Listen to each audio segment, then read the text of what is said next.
Hey, what's going on, everybody? It's Coach Matt, EliteThrowsCoaching.com, Primal Athlete Training Center here in Cranston, Rhode Island.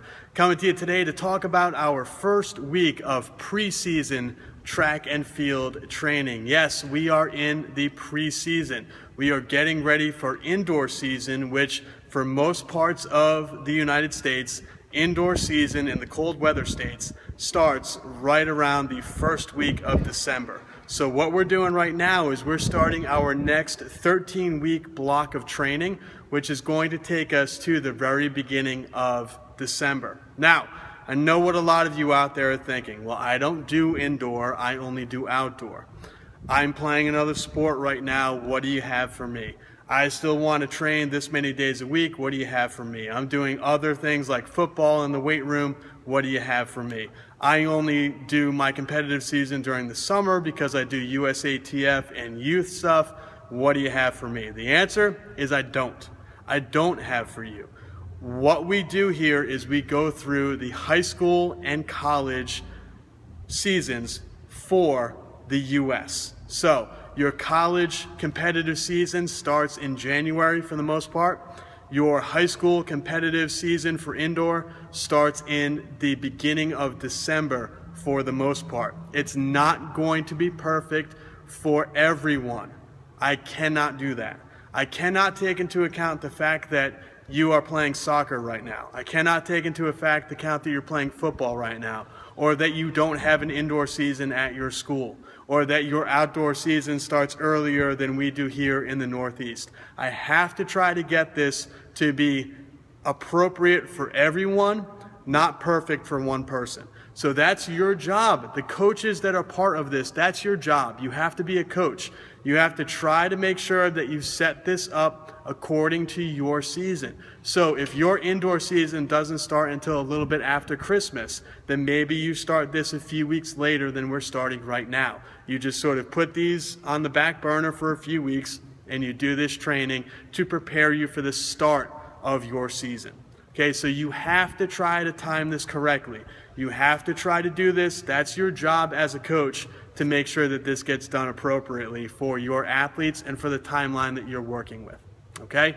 Now, the reason why preseason differs from that summer off-season training is that things now start getting a little bit more specific in the weight room for throwers. So we're moving from a very general block of strength training to a little bit more specific block of strength training. So we're going to have some more explosive movements that are built in. Eventually, as we get closer to the season, we're going to start working again in smaller circuits to start to get the fitness level a little bit higher for your throwers.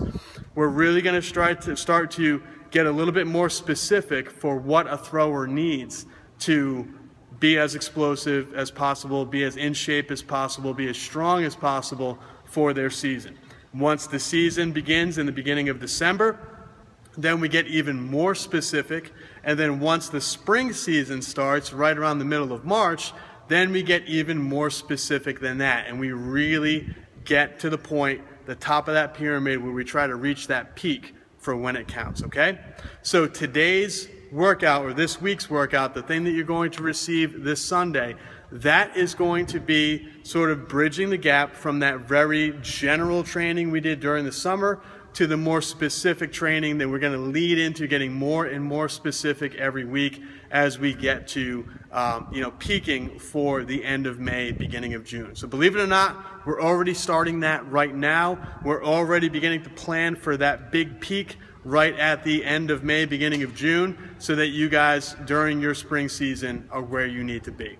Okay? So if this is not working out perfectly for you, if this is starting a week or two late or a week or two early, you just got to grin and bear it and try to kind of adjust according to what you're doing right now. If you're playing another sport right now, or if you are not doing indoor season and you're only doing outdoor season, or if your competitive season is the summertime, I don't really have an answer for you.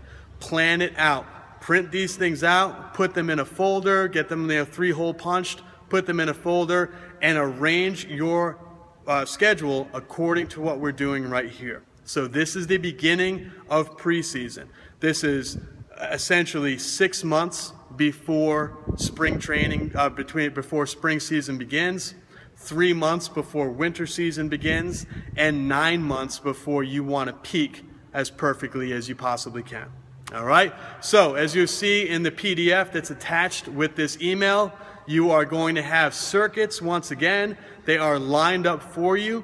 The circuits are based on repetitions, and it's pretty basic, but we're going to start to get into the more specific stuff as we go along. So it's everything that you should follow along with. You should already know how to do these exercises. There really shouldn't be any questions. For those of you that are just getting back in school, welcome back. For those coaches that are finally able to get their hands on their athletes again, congratulations. Hopefully this helps you out. It takes you to that next level for the beginning of your winter season. Any questions, as always, let me know on the Facebook group. If you guys are not a part of that group, please email me. We'll get you added right up, okay? Hope you guys have a great preseason. Hopefully this all makes sense to you. And if there's any questions, let me know. Talk to you all real soon.